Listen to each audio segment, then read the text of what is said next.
একবার ভেবে দেখুন তো, যদি আপনার মা বাবা আজ হঠাৎ চলে যান, তাহলে কি করবেন? যদি তাদের চোখের জল আপনার কারণে ঝরে, তাহলে আল্লাহর কাছে কি জবাব দিবেন?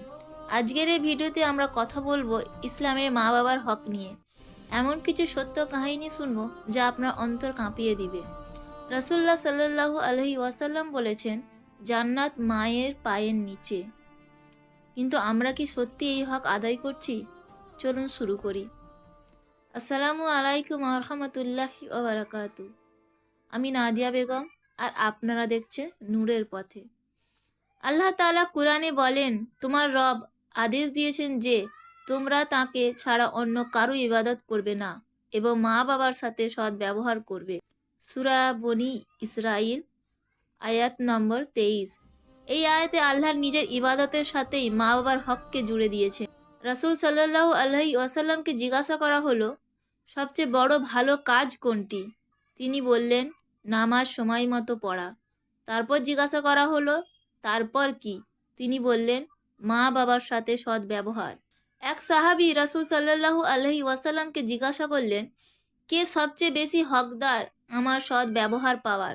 রাসূল তিনবার বললেন, তোমার মা। চতুর্থবার বললেন, তোমার বাবা। বুখারী মুসলিম। মায়ের হক বাবার চেয়ে 3 গুণ বেশি, কারণ মা গর্ভে ধারণ করেছেন, কষ্ট করে জন্ম দিয়েছেন, রাত জেগে লালন করেছেন। জীবিত থাকতে মা বাবার প্রধান হকগুলো কি? নম্রভাবে কথা বলা, উফ পর্যন্ত না বলা। আল্লাহ বলেন, তাদের সাথে কথা বলবে নম্রভাবে। আনুগত্য করা, জায়েজ কাজে তাদের আদেশ মানা। সেবা যত্ন করা, বার্ধক্যে তাদের পাশে থাকা, খাওয়ানো, চিকিৎসা করা। আর্থিক সহায়তা, অভাবী হলে ভরণ পোষণ দেওয়া ওয়াজিব। তাদের জন্য দোয়া করা। একটা সত্য কাহিনী শুনুন। এক যুবক তার বৃদ্ধ মাকে বোঝা মনে করে বৃদ্ধাশ্রমে রেখে এসেছিল। কয়েক বছর পর তার নিজের ছেলে তাকে একই জায়গায় রেখে আসে। সে কাঁদতে কাঁদতে বলল, আমি যা করেছি তাই আমার সাথে হলো। মা বাবাকে কষ্ট দিলে আল্লাহ সন্তানের মাধ্যমে শাস্তি দেন। ওয়াইস কারনি রাহিমাহুল্লাহ মায়ের সেবায় এত নিবেদিত ছিলেন যে হজে যেতে পারেননি। রাসূল সাল্লাল্লাহু আলাইহি ওয়াসাল্লাম বললেন, ওয়াইসের মতো সাহাবী হলে জান্নাত পাবে। মা বাবা মারা গেলেও হক শেষ হয় না। সঠিক জানাজা দাফন করা, ঋণ থাকলে শোধ করা, নিয়মিত দোয়া ইস্তিগফার করা, সদকায়ে জারিয়া দেওয়া, তাদের নামে কুরবানি, হজ, ওয়াকফ, তাদের আত্মীয় বন্ধুদের সাথে সুসম্পর্ক রাখা।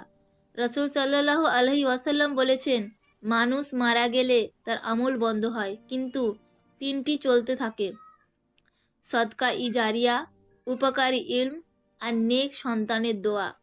মা বাবাকে কষ্ট দেওয়া কাবিরা গুনাহ। রাসূল সাল্লাল্লাহু আলাইহি ওয়াসাল্লাম বলেছেন, মা বাবার অভিশাপে আল্লাহর রহমত বন্ধ হয়। আজই ফোন করুন তাদের, ক্ষমা চান যদি কষ্ট দিয়ে থাকেন। কাল হয়তো সময় পাবেন না।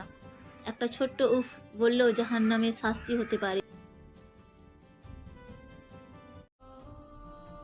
তাদের জন্য দোয়া করি, রব্বির হামহুমা কামা রাব্বায়ানি সাগীরা।